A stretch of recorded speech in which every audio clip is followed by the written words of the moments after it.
Baiklah, kita tengok ayat yang ke-35.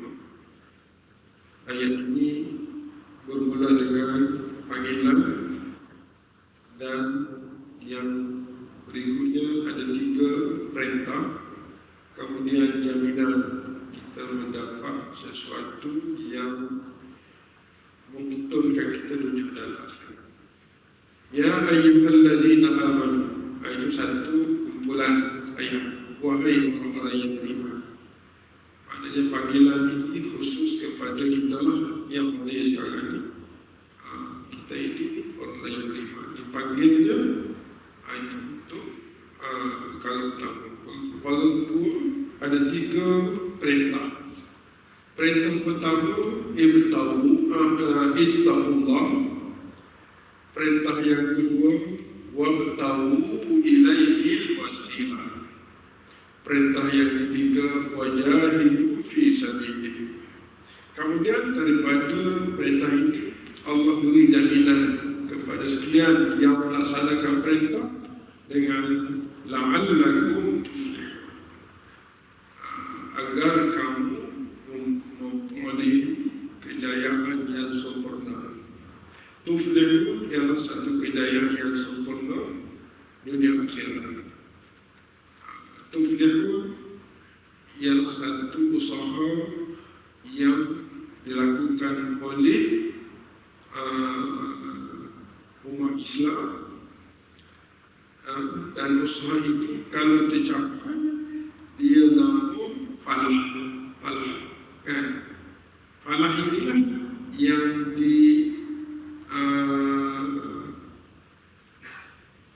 panggil oleh Bilal kita tiap waktu, hayya 'alal falah, marilah hidup untuk mencapai kejayaan yang sebenar.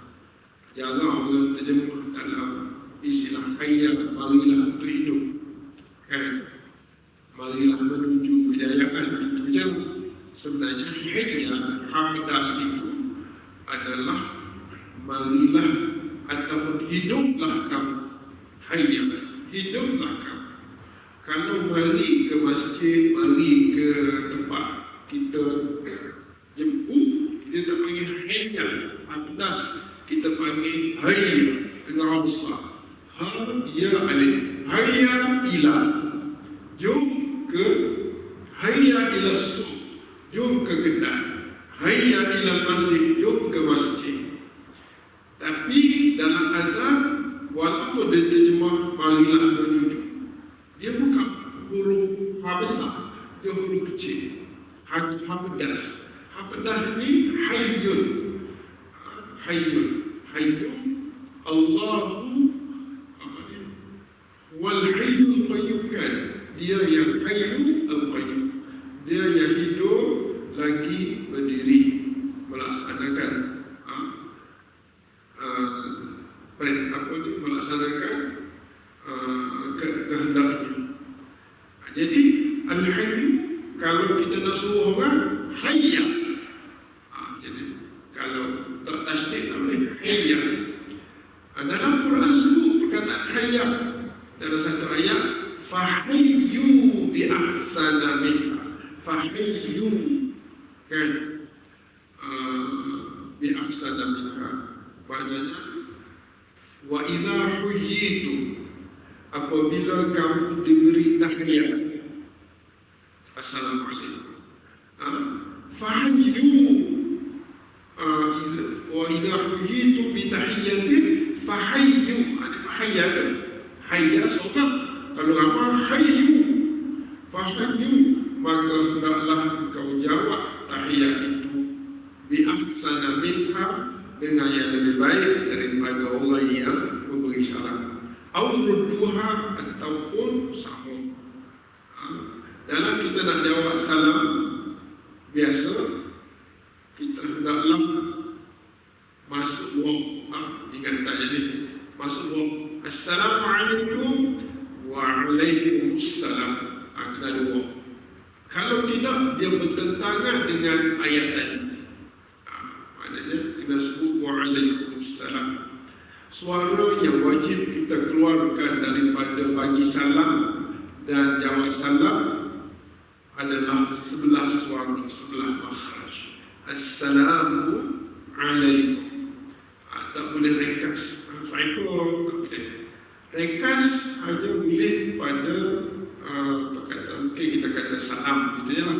Salam tak salam, itu ringkas. Macam kita kata basmalah ringkas pada bismillah, tasbih ringkas pada subhanallah, tahmid ringkas pada alhamdulillah, takbir ringkas kepada Allahu Akbar, tahlil ringkas kepada la ilaha illallah.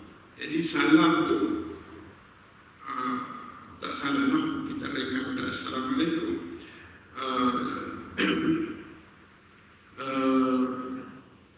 Cuma kita ni dalam bagi salam ni tidak memberi tumpuan sangat dalam kita doa. Sebab assalamu alaikum itu satu doa kepada sahabat kita yang diperintah oleh Nabi secara sahih. Afshus salam bainakum, sebarkan salam. Jadi jawab pun kena wa'alaikumussalam, wa'alaikumussalam. Orang yang berjumpa dengan sahabat dia bagi salam, dia bermula dengan senyum, bermula dengan wajib senyum. Dia tak buat pun dia akan jadi senyum. Sebab apa? Sebab huruf sin. Huruf sin itu huruf senyum, happy. Assalamualaikum. Kalau huruf sin itu jadi huruf sa, dia tak jadi senyum. Assalamualaikum. Jadi terbetik jadi gerak, kasar dan seumpamanya. Baik, itu berkaitan dengan apa tadi? Sampai ke salah apa tadi?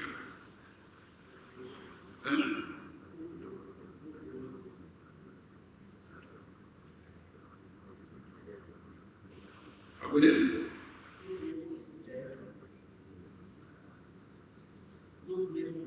Tuflihun, ya Allah, jawabnya. Nah, falah itu falah. Jadi falah ni dia tuflihun dengan falah apa makna? Apa beza? Falah ialah hasil yang kita dapat, falah hasil. Bila kita dapat falah, dia dapat dunia dan akhirat. Hayyan, hiduplah kamu atas kewajipan melakukan solat. Hayyan solat. Hiduplah kamu atas mencapai kejayaan yang sebenar, falah. Kejayaan falah ini melibatkan 3 yang ada cek dalam tafsir, dalam kamus. Falah boleh tersebut tampung kalau kita dapat falah, dunia ini kita cukup daripada awal hidup sampai mati cukup. Tak ada masa yang tak cukup. Falah. Yang kedua, segala keburukan yang akan menimpa kita akan dijauhkan, akan diselamatkan. Yang ketiga, bila kita mati, Allah redha dan Allah bagi syurga kepada kita. Itu falah. Sebab itulah bila kata hayya ala falah, marilah untuk hidup dengan melaksanakan mencapai satu kejayaan. Maka sembahyang berjemaah itu satu kejayaan. Kejayaan kita dengan Allah, iaitu kita berhubung dengan Allah dengan salat, dan kejayaan sesama kita boleh bersatu dengan kalau semua umat Islam datang ke masjid, tak ada seorang pun kelahi. Kelahinya tak pergi masjidnya, kan? Mari kita jadi akrab. Allah buat gitu. Allah buat sebab dia panggil untuk bersatu di rumah Allah Subhanahu wa taala. Tuan-tuan dirahmati Allah, itu makna falah. Kalau tuflihu menuju kepada falah. Tuflihun ialah menuju kepada falah. Baik, untuk mendapat falah ini Allah perintah kepada orang yang beriman kena buat 3 perkara. Yang pertama, ittaqullah. Ittaqu adalah ayat perintah. Hendaklah kamu bertakwa, Allah objek, akan Allah.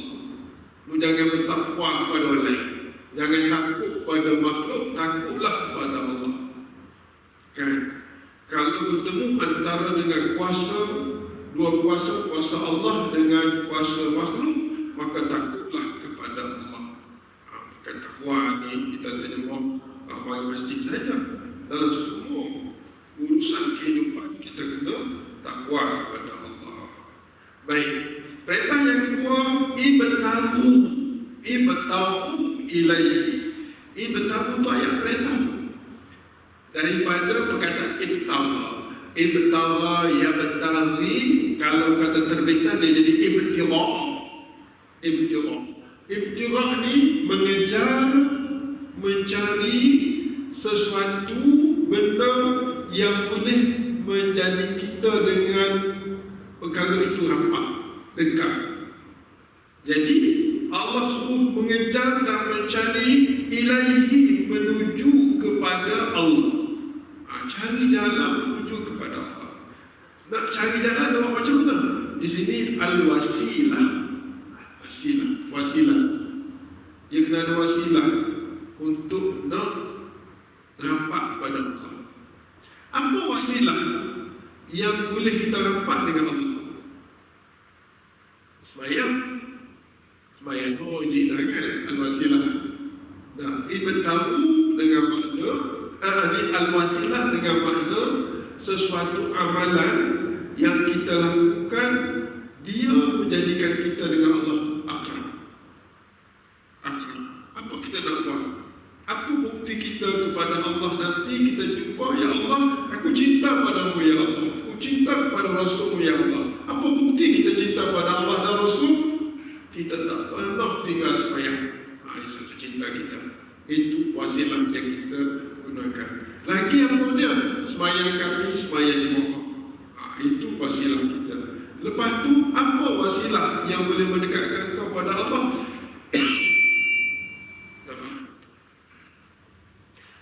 Wasilah lain, lepas sembahyang kami tak pernah bangun daripada tempat sembahyang kecuali kami baca ayat kursi ya Allah, baca 3 kul ya Allah, doa ya Allah. Itu al-wasilah yang boleh menyampaikan dari sudut amalan. Al-wasilah untuk mendekatkan diri kepada Allah dalam ekonomi, kita kata apa? Dalam ekonomi ni kami akan usaha ya Allah, ibtira ya Allah, mencari makanan-makanan yang halal. Susah pun kami akan usaha. Dalam politik bagaimana? Kami taat kepadamu ya Allah dalam segala hukum hakam. Jadi inilah al-wasilah yang kita kena usaha cari dalam hidup kita, kena cari. Kemudian perintah yang ketiga ialah wajahidu fi sabilihi. Wajahidu itu ayat perintah juga. Jahada yujahidu, jadi 2 kata terbitan. Kata terbitan pertama jihad, jadi orang takut. Orang takut nak suruh sebab dia jadi kuat.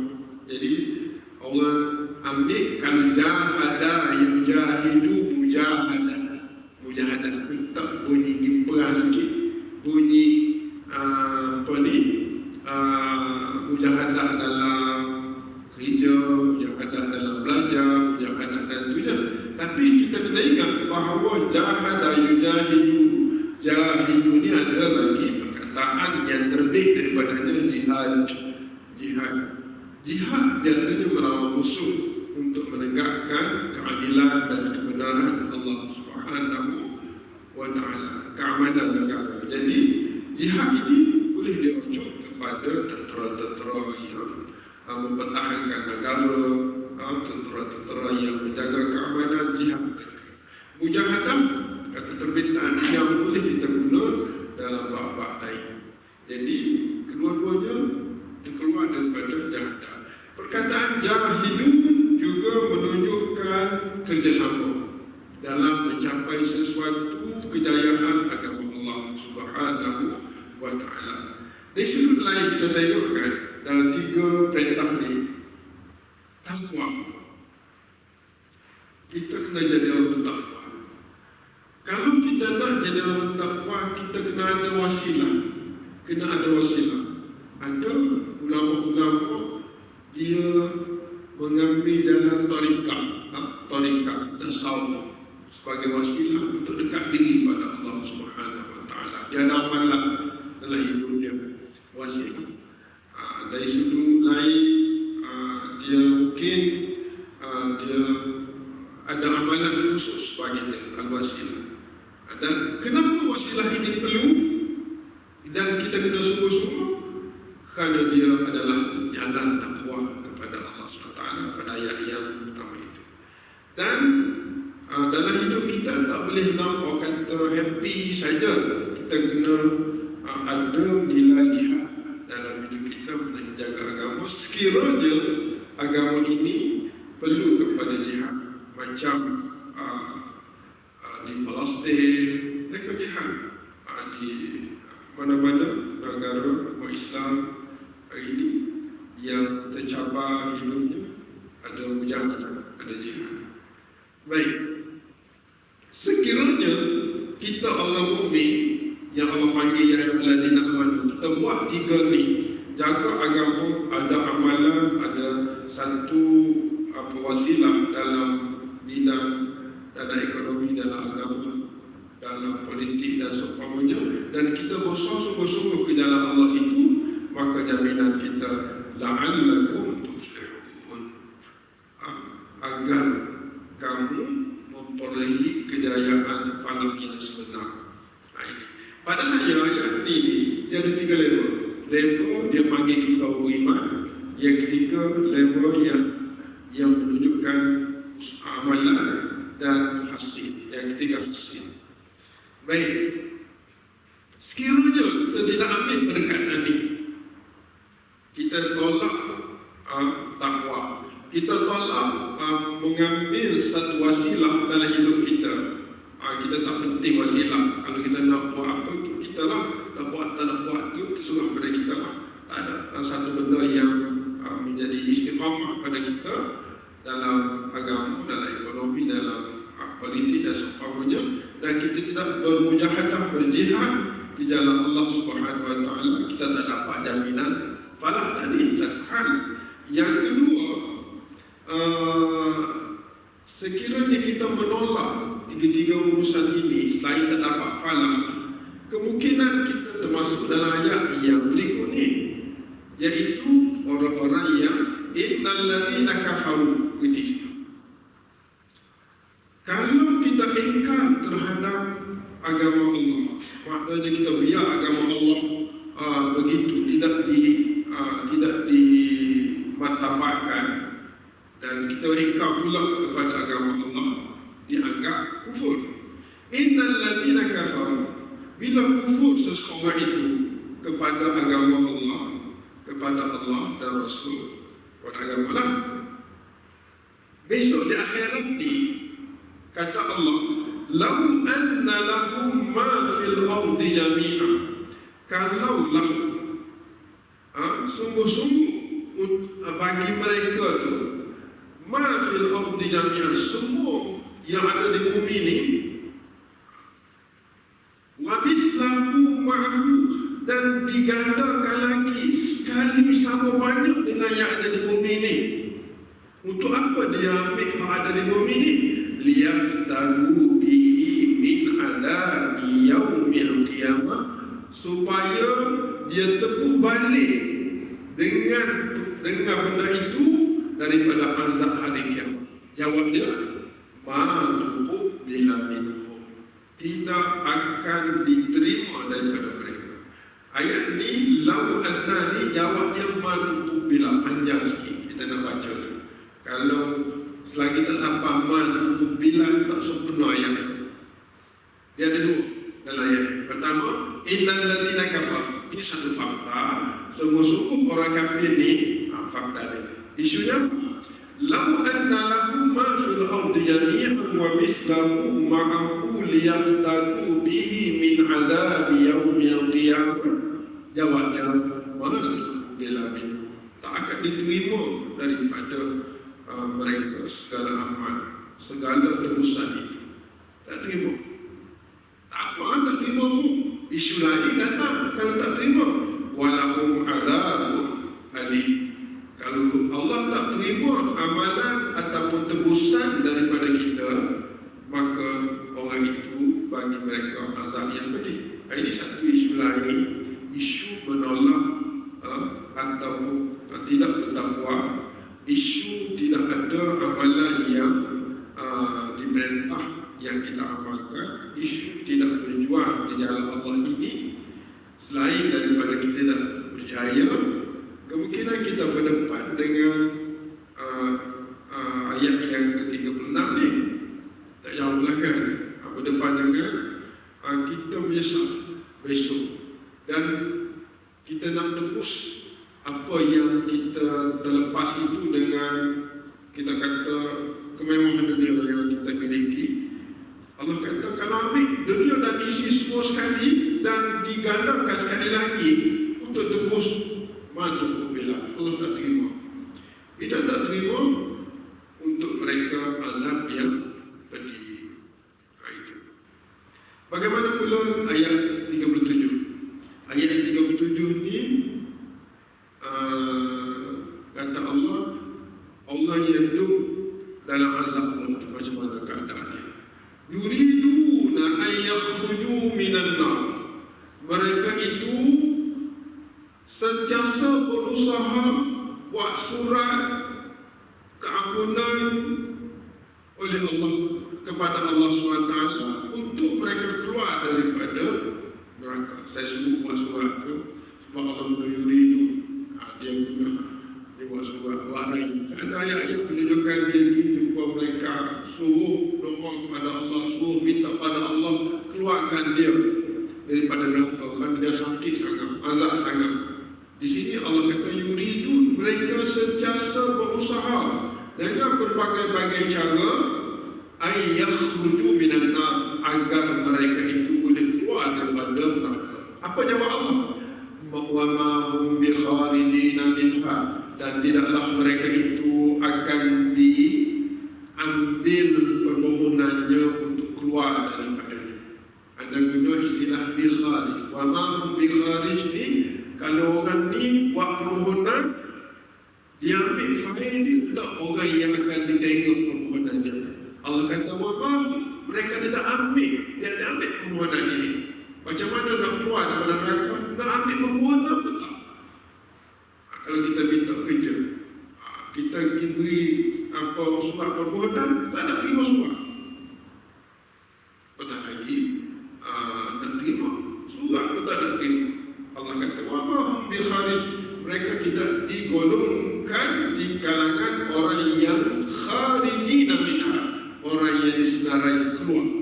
Belum keluar lagi, disenarai keluar minha, daripada neraka.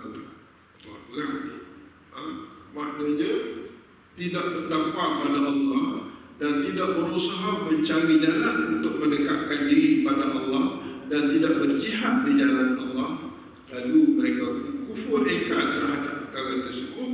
Kalau mereka nak teguh takkan berlaku dan mereka sekiranya tidak boleh tebus, mereka dikenakan azab yang pedih.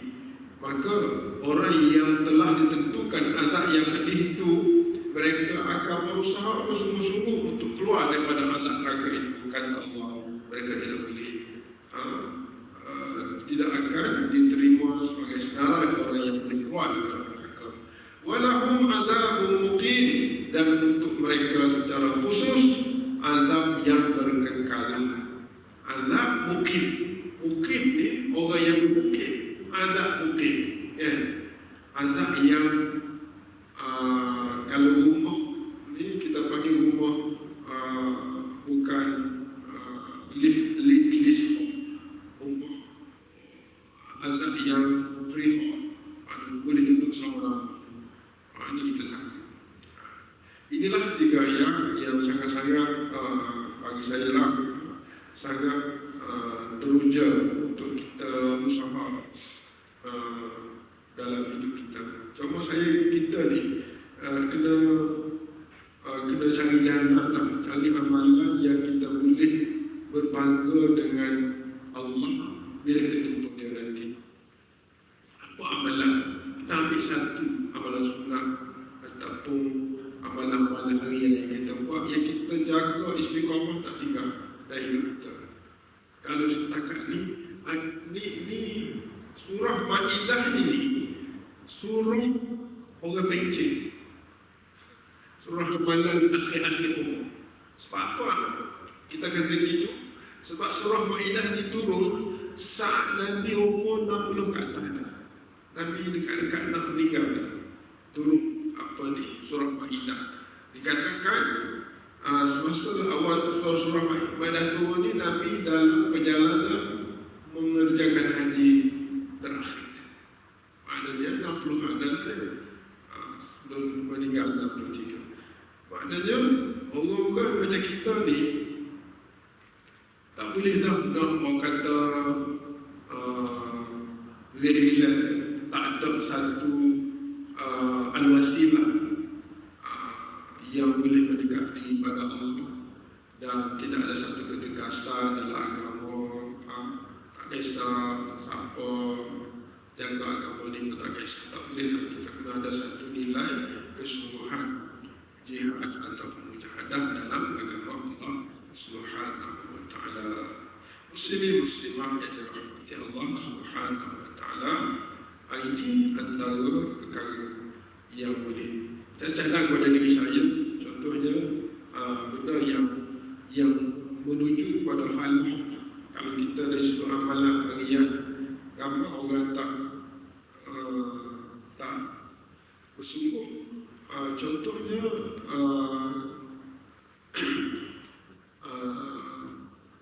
wirid lepas sembahyang ni, ramai orang tunggu, tapi ramai juga orang tak tunggu. Di dalam wirid lepas sembahyang ni, dari sudut falah memang nampak falah untuk mencapai tuflihun ni. Ini wasilah yang kita kena lembu sungguh-sungguh. Anda cek dari sudut amalan. Contohnya kita baca istighfar dan bertaubat. Astaghfirullahalazim alladzi la ilaha illa huwal hayyul qayyum wa atubu ilaih. Ayat ni ada istighfar dan taubat. Kalau kita tiap-tiap lepas sembahyang, kita jadikan al-wasilah kita baca ayat ni, baca yang ni. Istighfar ni maknanya kita minta Allah ampun dosa kita dulu sampai hari ni. Dia panggil istighfar. Wa atubu ilaihi, taubat itu kita kena niat sekarang sampai ke depan, aku tidak lagi menolak segala ketentuanmu ya Allah. Mana taubat ni dia ada 3 rukun kan? Kena menyesal terhadap perbuatan yang salah, serta meninggal yang dilarang, melakukan yang diperintah. Untuk masa depan, segala perintah Allah aku nak ikut, segala larangan Allah aku nak tinggal. Kita kena ada nilai-nilai itu dalam kita baca Astaghfirullahalazim alladzi la ilaha illa huwal hayyul qayyum wa atubu ilaih. Jadi dua di sini, istighfar dan taubat, masa lepas dan masa berikut. Lepas tu kita baca lepas sembahyang, la ilaha illallah wahdahu la syarikalah, ini iqrar. La ilaha illallah wahdahu, tiada Tuhan yang disembah kecuali Engkau sahaja ya Allah. La syarikalah, kami tidak akan share kekuatan Engkau ibadah kami dengan mana-mana makhluk. La syarikalah, lahul mulk, hanya dia kerajaan. Untuk Allah saja segala kekuasaan. Lahul mulk wa lahul hamdu, dan hanya kepadanya segala pujian. Wa huwa ala kulli syai'in qadir. Kita buat 3 ni, ini jalan falah. Apa bukti bahawa 3 amalan ini jalan falah ataupun wasilah yang boleh membawa kepada falah yang ada dalam ayat ini? Surah Hud. Kalau tuan-tuan tengok surah Hud ayat 3, memang dia syarat gitu. Surah Hud ni cuba tengok sikit. Bukan temu terus. Okey. Surah Hud buka surat 221. Yang ni yang orang berzikir pas sembahyang tak tinggal tu, rupa-rupa ada dalam perintah. Astaghfirullahalazim alladzi la ilaha illa huwal hayyul qayyum wa atubu ilaih. La ilaha illallah wahdahu la syarikalah, lahul mulku wa lahul hamdu yuhyi wa yumiitu sampai kita doa. Jadi kalau kita nak doa yang mustahil saja kita kena istighfar, kemudian taubat, kemudian la ilaha illallah wahdahu la syarika lahu. Lepas tu minta, insya-Allah doa macam tu ya mustajab kita. Dalam surah Hud kita tengok Alif Lam Ra, kitabun uhkimat ayatuh. Alif Lam Ra itu adalah Alif Lam Ra. Kitabun, kitab Quran. Uhkimat ayatuh. Apa ni? Uhkim, ahkam. Ihkam, uhkimat, ihkam mana? Kemas ayat-ayat Quran ni. Kemas, padat, sempurna ayat-ayat dia. Summa fussilat, kemudian disyarah pula ayat-ayat Quran itu min ladun hakimin khabir, dari sisi Allah sendiri. Quran ni ada ayat kemudian disyarah daripada ayat lain. Yang itu tak isu. Itu Quran, kehebatan Quran. Yang isunya alla ta'budu illallah, la ilaha illallah wahdahu la syarika lahu, lahul mulku wa lahul hamdu yuhyi wa yumiitu ala kulli syai'in. Ini alla ta'budu, agar jangan kamu mengabdi diri kecuali kepada Allah. Innani lakum nadhirun mubin, kata Allah, sesungguhnya aku kepada kamu daripada perkara tersebut peringatan dan khabar gembira. Innani itu Allah sendiri ataupun Nabi sallallahu alaihi wasallam. Ada maknanya ini satu ancaman bagi orang yang tidak mengabdi diri kepada Allah, dan satu berita baik bagi orang yang mengabdi diri kepada Allah. Yang kita kata istighfar tadi ni ayat 3 tu. Wa anistaghfiru rabbakum, dan hendaklah kalian semua meminta maaf kepada Allah segala dosa-dosa lampau. Thumma tubu ilaihi, kemudian hendaklah kalian semua bertaubat kepada Allah. Itulah bertaubat kepada Allah dengan menyesal terhadap kesalahan serta melakukan perintah, meninggalkan larangan. Jadi tiga benda ni kita akan dapat falah. Apa jenis falah yang kita akan dapat tadi? Itu falahnya ialah yumatti'kum mata'an hasana ila ajalin musamma, iaitu Allah beri hidup di dunia ini seronok yang paling baik sampai mati, ajal musamma. Kemudian wa yu'ti kulli fadlin fadlah. Kalau kita dapat tiga tadi itu, Allah akan kurniakan kepada kita apa yang telah Allah tentu kepada kita. Banyak benda yang Allah tentu mungkin kita tak dapat disebabkan kita ada dosa, disebabkan kita tidak begitu jaga agama Allah Subhanahu wa taala. Wa in tawallu, ayat yang ke tadi ni, ayat yang walladzina kafaru. Jika mereka berpaling, tidak melaksanakan iqrar tadi, tidak istighfar dan tidak taubat, fa inni akhafu alaikum adzab yaumi kabir. Sesungguhnya aku Tuhan yang bimbang ataupun Nabi yang bimbang ke atas kamu akan azab hari yang besar. Hari yang besar adalah hari kiamat. Ini fakta yang boleh kita buktikan bahawa zikir lepas sembahyang itu betul. Kalau kita tak tinggal, itulah al-wasilah yang boleh menjadikan kita dekat dengan Allah dan bertakwa kepada Allah SWT. Itu bab amalan, bab ekonomi dan bab kehidupan bernegara. Sama juga kita kena ada satu benda yang boleh membuat kita kepada Allah SWT. Wallahualam, semoga pembicaraan kita ini memberi sedikit kata pecahan ilmu untuk kita lalui di waktu-waktu yang terbaki dalam kita ni lah. Ada kita yang 60 ni surah Maidah kita baca semua lah, sebab surah Allah pencet daripada surah ni banyak benda-benda perintah, benda-benda larangan yang Allah SWT mahu. Aqulu qawli hadza, astaghfirullah li wa lakum. Wassalamualaikum warahmatullahi wabarakatuh.